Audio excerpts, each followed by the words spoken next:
होने वाले सभी लोग, सभी उपस्थित भाइयों एवं बहनों,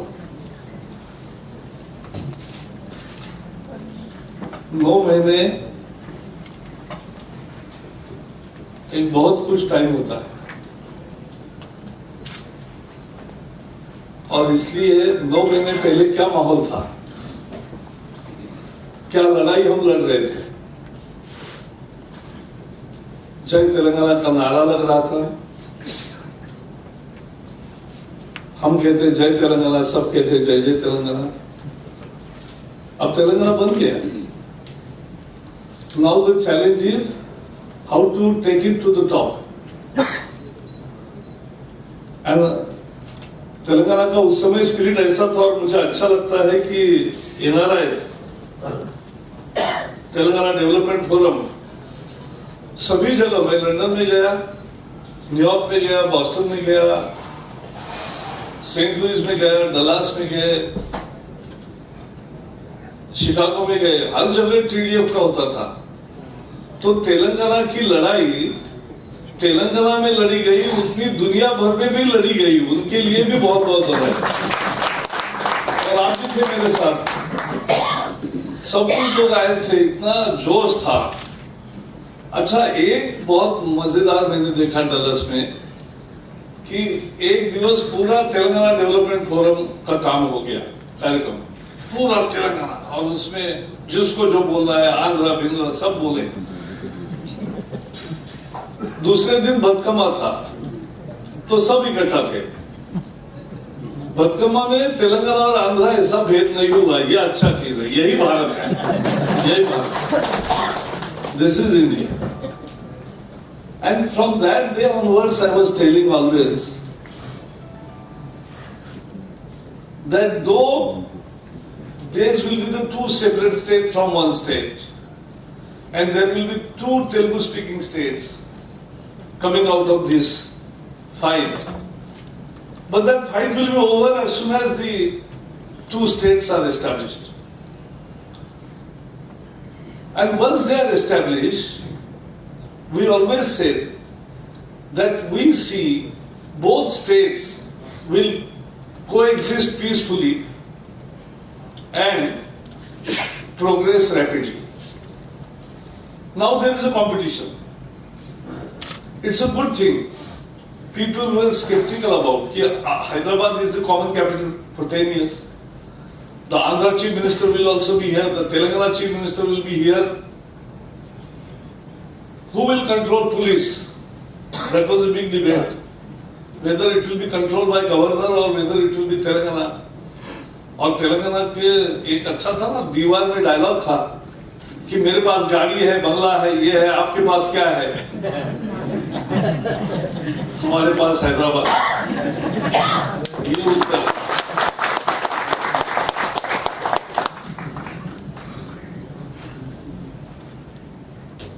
तो हैदराबाद का होना एक बहुत बड़ी चीज थी। और दिल्ली में कुछ लोगों को लगता था कि ये दोनों मुख्यमंत्री जो होने वाले लोग, और खासकर केसीआर जिस तरह से बात कर रहे हैं, क्या होगा? एक मुख्यमंत्री दूसरे को गिरफ्तार करेगा क्या होगा? था ना, लोगों में चर्चा थी कैसे रहेंगे। लेकिन पिछले 9 महीने में देखा है भारत की लोकतंत्र की विजय क्या है, भारत की संस्कृति क्या है।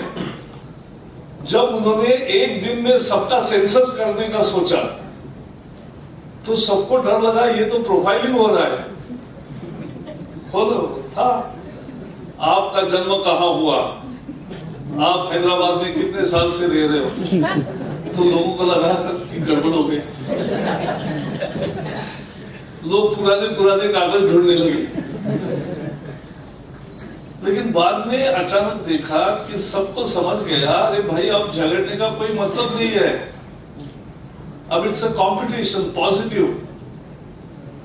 और इस देश की जनता भी मंजूर नहीं करती। अगर आंध्र वर्सेस तेलंगाना आप कोई लड़ाई कराते तो ऐसा थोड़ा ही लड़ाई लोग करते।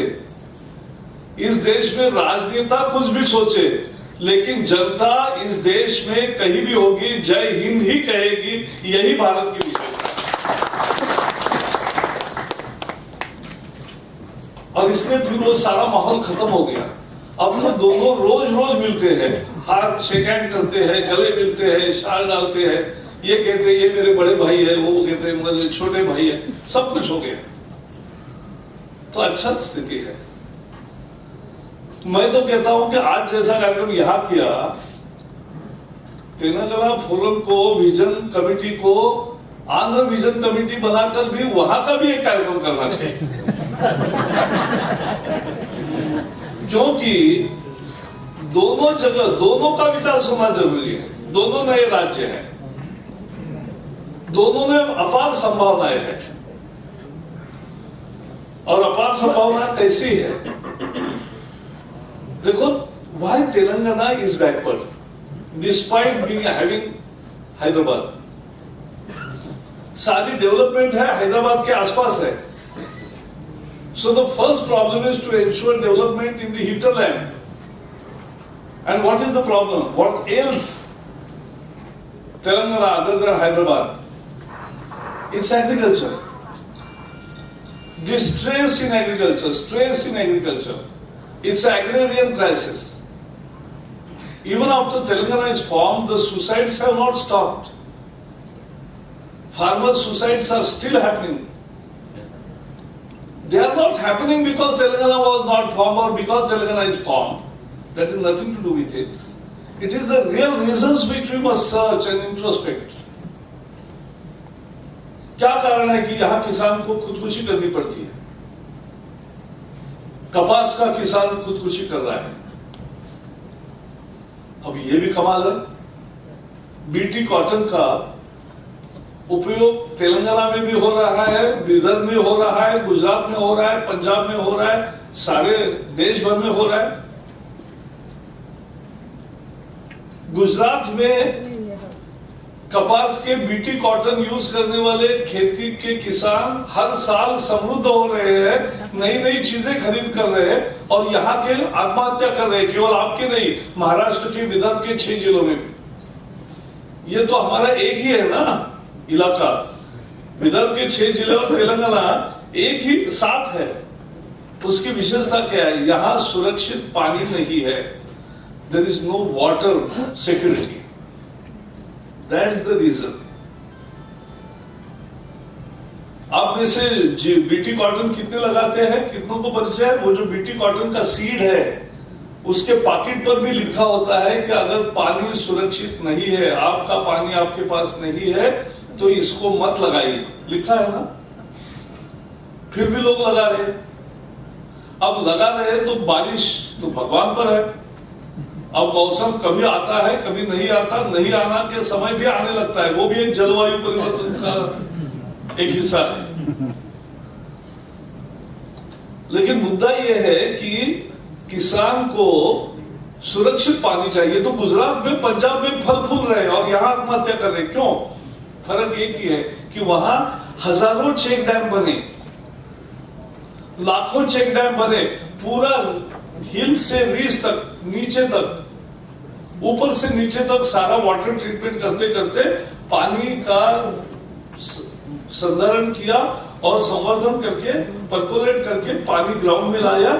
उससे पानी मिल रहा है, खेती से समृद्धि आ रही है। और जहां ये पानी सुरक्षितता नहीं है, there is no water security, the crop is failing, farmers are distressed, and therefore they are taking extreme steps and committing suicides in hundreds and thousands.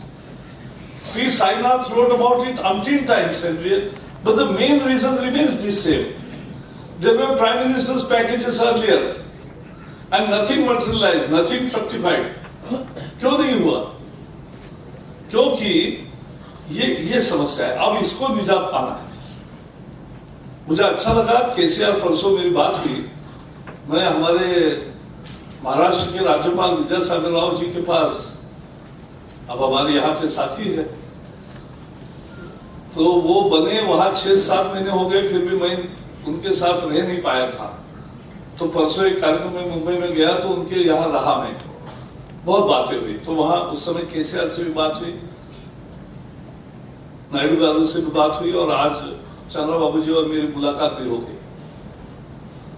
कल भी मेरी और केसीआर की बात हुई। तो ये हम संवाद कर रहे हैं, तो मुझे अच्छा एक लगा कि जब हम तेलंगाना का प्रस्ताव ला रहे थे, सारा बिल तैयार हो रहा था, उसमें आया प्रणहिता चवेला को नेशनल प्रोजेक्ट घोषित करना चाहिए। सबने कहा ना, क्योंकि उस समय आंदोलन होता है, जिसने मांग की वही मांग जोर से। लेकिन बाद में समझ में आया कि प्रैक्टिकल क्या है, whether the demand is feasible और नॉट। और जब आप सत्ता में बैठते हो तो समझ में आता है कि भाई इससे ज्यादा बेहतर उपाय है। अब वेदरे और उनके पिताजी दोनों ने किताबें लिखकर बताया कि कालेश्वर, केतनपल्ली, एलमपल्ली ये है उपाय। अब एक अच्छा है केसीआर का कि केसीआर मुख्यमंत्री है, तो उनको जब लगता है कि ये एक नई आइडिया है, देखना चाहिए, ये ठीक नहीं है, ये ठीक है, तुरंत 4 हेलीकॉप्टर उड़ते हैं ना, 4 हेलीकॉप्टर उड़ते हैं। ऐसे एक अमेरिका के प्रेसिडेंट के, एक इधर, और उनके देखते हैं, देख के तुरंत निर्णय होता है। अब हो गया, उन्होंने भी कहा कि ये ठीक है, अल्टरनेटिव इज मोर। यही दृष्टि चाहिए। तेलंगाना के विकास का काम तभी शुरू होता है जब यहाँ के खेती को पानी की सुनिश्चितता होती है, पानी मिलता है। That is the vision of Telangana development, that is the basic. पानी चाहिए, और पानी मिलने के बाद जिस खेती में 1 हेक्टर में 10,000 रुपए भी नहीं मिल रहे और रोजगार भी नहीं है, वहां आपको 50,000 रुपए भी मिलने लगेंगे और 4 लोगों का रोजगार भी बढ़ेगा। सब आता है हर सीजन में, एक के बजाय 3 बार फसल आती है। और अब मोदी सरकार ने तय किया है कि हम खेती को प्राथमिकता देंगे, उसके हर एक खेती की सॉइल हेल्थ कार्ड करेंगे। आदमी का हेल्थ कार्ड होता है, हमारा फैमिली डॉक्टर आपको पहचानता है, वो कहता है आपको ये दवा ठीक है, ये नहीं है, क्योंकि उसको वो आपको जानता है कि आप में क्या है और क्या नहीं। अब खेती की हम पहचान करेंगे, खेती को देंगे हेल्थ कार्ड। तो क्या फसल लेना, कब लेना, क्या नहीं लेना, कौन सी दवा डालना, कौन सी नहीं डालना, कौन सा खाद डालना, कौन सा नहीं डालना, ये सब एक चक्र का पूरा प्रिस्क्रिप्शन मिलेगा। तो सुसाइड नहीं करनी पड़ेगी। अगर सॉइल हेल्थ कार्ड के मुताबिक अगर आप काम करोगे तो खेती में समृद्धि ही आएगी, किसी को नौबत नहीं आएगी मरने की। और इसलिए ये चैलेंज है। तो पानी देना है, सॉइल हेल्थ कार्ड है, क्रेडिट है, साहूकार से पैसा नहीं लेना पड़ेगा। अब इस बार अरुण जी ने जो बजट दिया है 8,50,000 करोड़ रुपए खेती के ऋण के लिए रखा है, रूरल एग्रीकल्चर क्रेडिट। उससे जब तक खेती नहीं समृद्धि होती तब तक तेलंगाना समृद्ध नहीं होता, देश भी नहीं होता। क्योंकि देखिए आज ये पानी अभी मत बांटिए, मेरा भाषण के बाद बांटिए। तो 60 आज खेती में जो प्रॉब्लम है वो किसान को 30% खेती को ही पानी मिलता है सुरक्षित, 70% को नहीं मिलता। तो दैट इज वाई प्रधानमंत्री कृषि सिंचाई योजना, उसको पानी मिलना चाहिए। पानी ही रियल एसेट है, वही एजेंट ऑफ चेंज है, वही आजादी है। और वो पानी मिलने के लिए सारी प्राथमिकता का काम है। उसके लिए जो भी जिस सरकार, कोई भी आंध्र में भी और यहां भी, सबके लिए पैसा मिलेगा, सबके लिए काम मिलेगा। केंद्र सरकार दोनों राज्यों में पानी की सुविधा बढ़े, इसके लिए सब प्रयास करेगी, यह हम आश्वासन देना चाहते हैं।